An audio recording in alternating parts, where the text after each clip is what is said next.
Hello, I want to rent a car. Sorry, you got the wrong number. The auto rental went out of business years ago. This is a private residence. What are you talking about? I just talked to someone this morning. Ah, you must have been talking to the ghost of the previous owner. Ooh, spooky. I'm coming down there to get you. Okay, see you soon. Oh, wait, how are you going to get here with no car?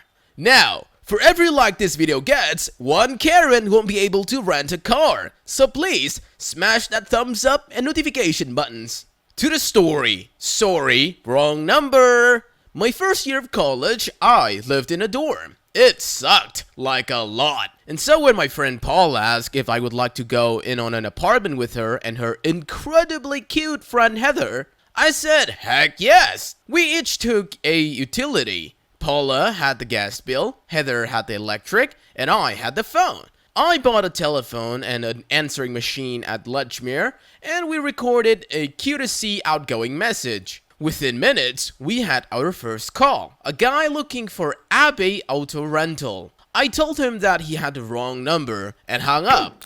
He called back immediately.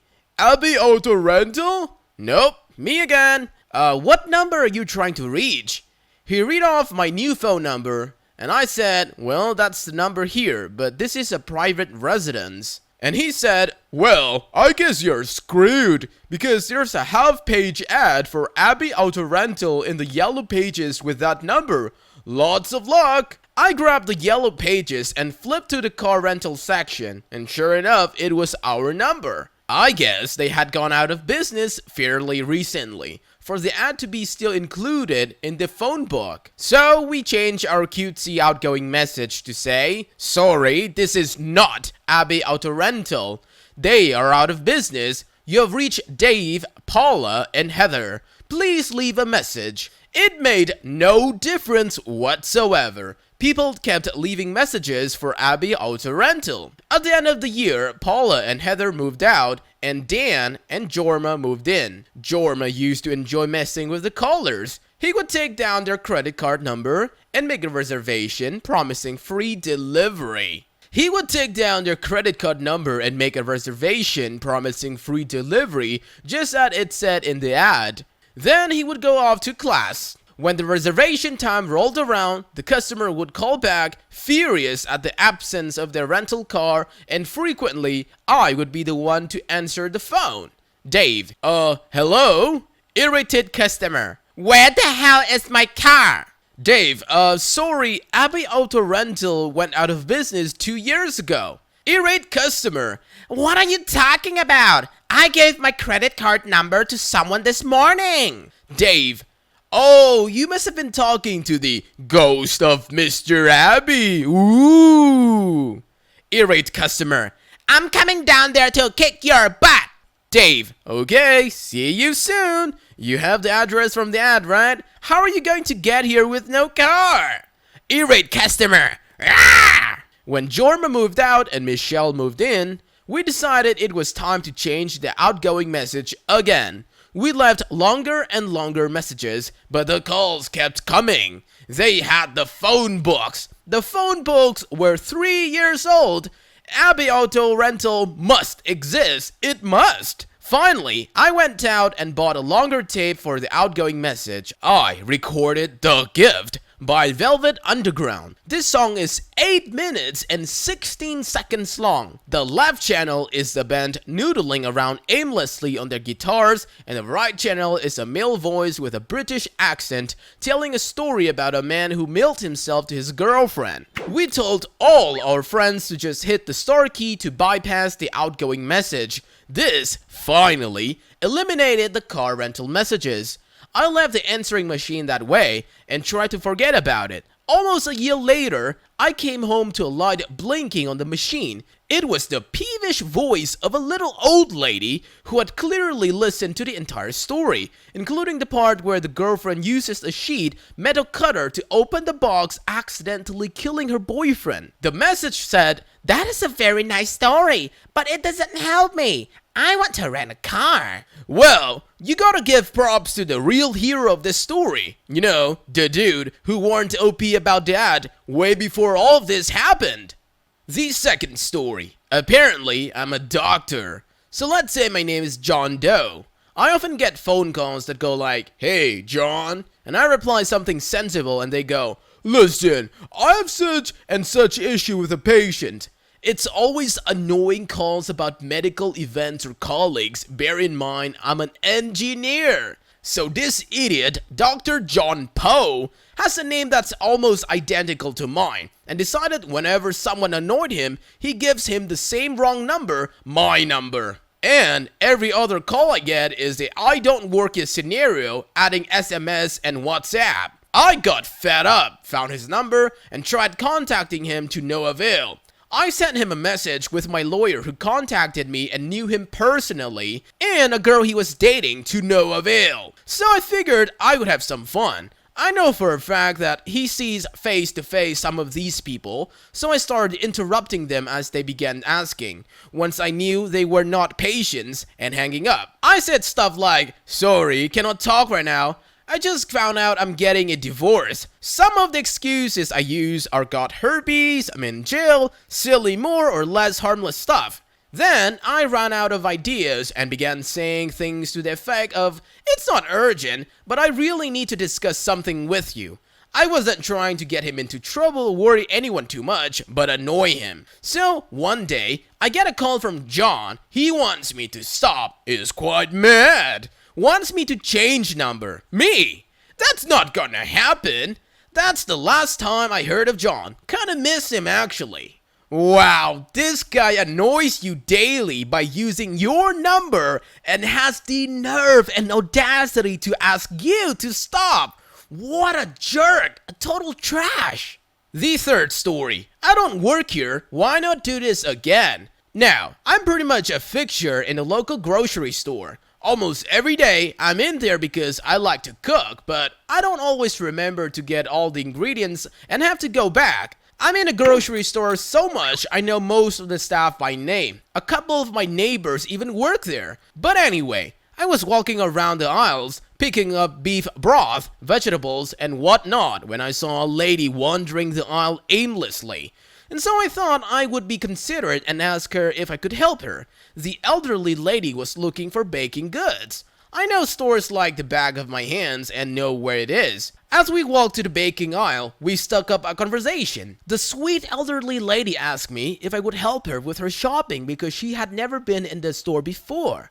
I said sure, why not? I wasn't in no big hurry. I live in the apartments right behind the store. Actually behind the store. I can stand on the patio, take off a shoe, and actually hit the back of it. We wound up doing all of her shopping together. She began to tell me about her kids and her grandkids, and she was soon to be a great-grandmother. She is a very pleasant woman. I actually learned a few things she told me that she had seen in her lifetime. We walked the aisles, taking the items on her list and throwing them in a shopping cart, and she would check the items off. Finally, about half an hour later, we proceeded to check out. I told her I would be right back because I almost forgot what I had gone there for. As I returned to the register, the elderly lady was telling the manager what a nice employee I was and didn't want me to get into trouble for taking up my time. Dean, the manager, smiled and told her that I don't work there. The elderly lady looked at me puzzled and apologized for taking so much of my personal time. I told her that I was in no rush and that I live in apartments nearby. It turns out she just moved several apartments away across the apartment complex. We walked home to our apartments. She smiled and asked me why I helped her if I didn't work there. I told her my parents raised me to help others without reward. I gave her the groceries. I told her if she needed help or wanted to go shopping, let me know. The elderly woman said she did shopping every Monday and if I wouldn't mind going in company. I told her it was very kind of her to try and keep me from getting fired even though I don't work there. So now I have a shopping buddy and someone to talk with and share coupons. I know this doesn't have a screaming entitled Karen or a brat or something, but I just wanted to share this and I don't work your story. So, thanks for reading. Have a great day. Honestly, wholesome posts like these are the best ones actually. That was so nice of you. The fourth story. Well, I had to call the cops. Hey everyone, I got a great one for you from yesterday. Half of my coworkers got stuck at a conference because of the hurricane. So the rest of us have been working ridiculous shifts to cover. Don't mind the overtime, and it couldn't be helped, so it is what it is. Yesterday, I worked 12 hours after having worked 12 the 2 days before, and knowing I would have another 12 today, last one, yay! Honestly, it wasn't horrible, but yeah, I was tired, which is why I did what I did in this story. I changed out of my work shirt before I even left the building, so I was wearing jeans and tie-dye t-shirt when I wandered like a zombie into a fast food place to get something to eat. I get food and kind of tuck myself into a corner to eat. At one point, I hear a bit of commotion but ignore it. As I get up and throw out my trash, I hear an old man say, "Her! She should be fired!" Ooh, man, crap is going down, and I'm like Nibby, and so I'm looking over and the guy's pointing at me with a super angry look on his face. Glance behind me. No one. Oh man, he's definitely pointing at me. He starts yelling about when he was here yesterday and how rude the cashier was and how I, messed his order up. I'm half awake and just confused. Look at the manager like, what the duck? And he gives me the scared/apologetic, I have no idea look. Old guy still ranting when the manager says, "Sir, I would love to help you to get this fixed, but she doesn't work here. I can help you figure out who it was, but it wasn't her." And as this sub always goes, old guy didn't listen. "No, I know it was her. I wouldn't forget that nasty face." Okay, now I'm awake and increasingly getting angry. Well, you apparently did because I seriously don't work here and never have. Dude, it's not worth my time. I give the manager a have fun with this look and start towards the door. This docker threw a chair at me. A chair! Can you believe it? It didn't hit me, but he sure did try. It got a bit fuzzy with everything going on at once, but the manager grabbed him up so fast in a bear hug and walked towards the door saying, "That's it, you're out of here. If you come back again, I'm calling the cops." That is if this lady doesn't do so first for you trying to jump on her with a chair. Old guy said something about, "She turned her back to me, now let me go." Manager responded something like, "That's not how this works," or something. Like, I said it was fast, and I was still a bit out of it. Props on the manager, by the way. He got that crazy away from me. Well, his actual employees and other customers, including a few children, in a matter of seconds. He pushed him out, still screaming, and held the door shut. Offered me all the free food in the world, and told me he'd happily help me to press charges. Had he left, I honestly might not have. But he was still yelling and banging on the door, so we basically had to just get him to leave. So we called the cops to remove him. While we were waiting, manager mentions the cameras, sends back someone to pull it up so the cops can see it. Cops get there, get the old guy in cuffs and starting to asking what happened. Old guy lied through his teeth, saying that I threw the chair and the manager jumped on him and lied about being my boss. Easy as crap to prove otherwise with the cameras. So, he's in jail now for a list of charges. After one cop leaves with the old guy, another stays to get statement and all that. For a giggle, they also look to try to figure out what cashier was apparently so horrible. There were only guys working the entire day. They couldn't even find the old guy, and we are sure he never came in. As I was finally leaving, the cop looks at me and innocently asks, "You sure you don't work here?"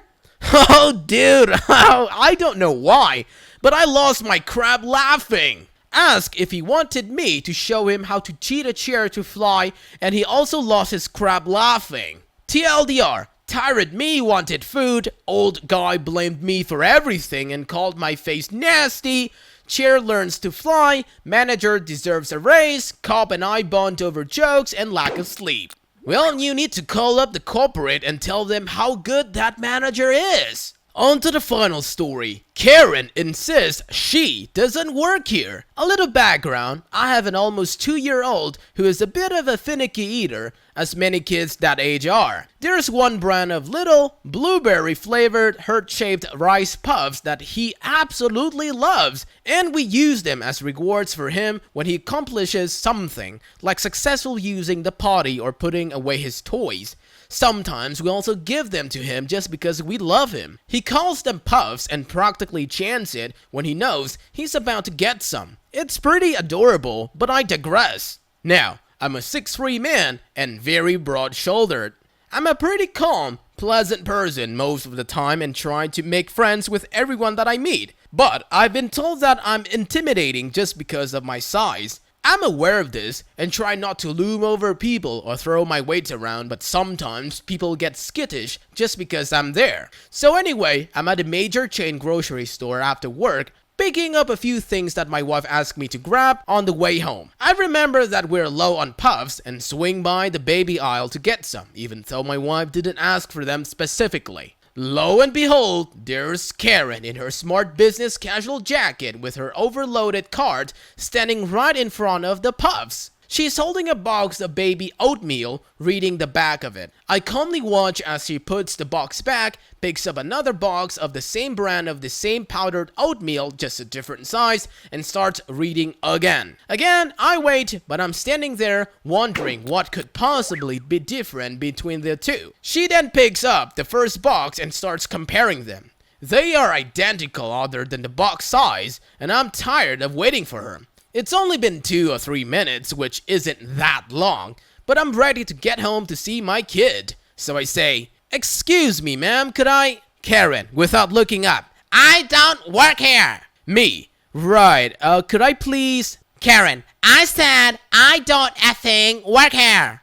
Except she says the word as she glares death at me. Me, yeah, I get that, I just need— Karen, "Get away from me! Just because I'm a woman doesn't mean I'm going to help some idiot man buy baby stuff." Me, "Look, I just want that cereal," I say as I point at the puffs on the shelf. Karen, "Don't touch me! I said I don't work here! Manager! I need a manager!" Now, there was a nice older lady stocking shelves at the other end of the aisle. I've talked to her a few times over the past months. She's always been really sweet and always tells me about her grandson, who coincidentally has the same first and middle name that I do. She knows me, so I'm not worried when she heads over. She's not a manager, but being older, a lot of people assume she is. I will call her W for worker. Worker, "Is there a problem here?" Karen, "This man is bothering me."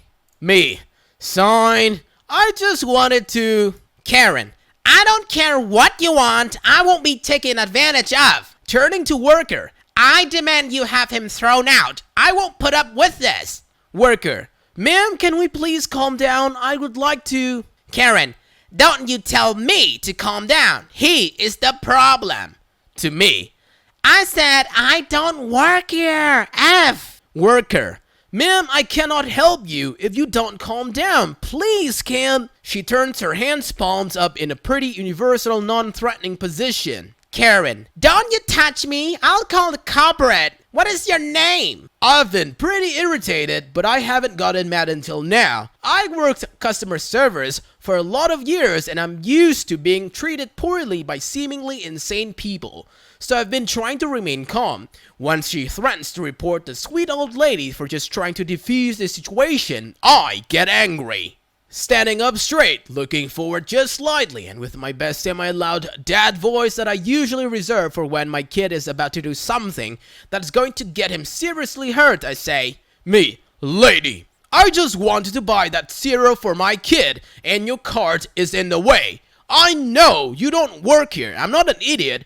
I was just trying to ask if I could reach past you to get it." Karen goes completely pale and frankly looks like she's about to wet herself. She silently grabs her cart and shoots it back 2 or 3 feet. I smile and say in as calm and friendly of a manner as I can manage, "Thank you, ma'am." I grab the puffs, put them in my cart and walk away. Me, "Have a nice evening." A few seconds of silence pass. I walk towards the registers before I hear workers say, "Ma'am, if you still need that number for corporate, I can get that for you." Wow, the workers' parting comment is priceless. That's it for today, fellow humans. Thanks for watching. Be sure to leave a like, comment, and subscribe. See you guys next time.